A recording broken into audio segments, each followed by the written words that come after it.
In 1878, Pocatello, Idaho was founded as a railroad station and thus began the legacy for the Gate City. The local author of The Railroad at Pocatello, full of vintage photos and the history behind the making of this railroad town, is Thronton Waite. He joins us this morning. Thank you so much for being here.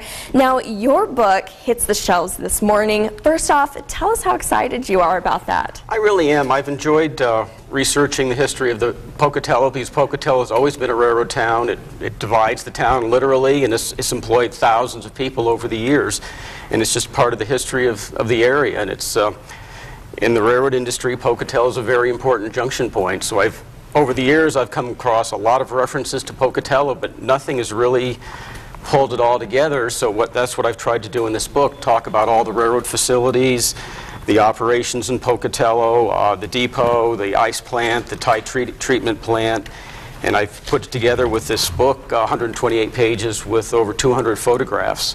And that's, I think, something that's so neat. It's not only some wonderful information, but this book is full of vintage photos. How did you get your hands on all of these amazing photos? I guess it's safe to say I've been collecting them for about 30 years. I know people, retired railroads, people like Pete Peterson. He's deceased, had a large collection, and I just collect them as an interest, and I finally realized I had enough to make a book like this. Wonderful. Now, I was reading a little bit about you, and you just love railroads in general, but what was specific about Pocatello that made you want to go through these years of collecting photos and really capturing the essence of Pocatello and when it was, what it was founded on? Well, I guess it's, again, because Pocatello is really an important point. Trains go in 4 directions of the compass here. They run 24 hours a day, 7 days a week. They had large car shops. They had a large railroad yard. Again, a plant where they treated the ties that they put on the railroad. They iced the refrigerator cars to ship the products east. And it's just, there was so much that I wanted to put it together and let others know about it.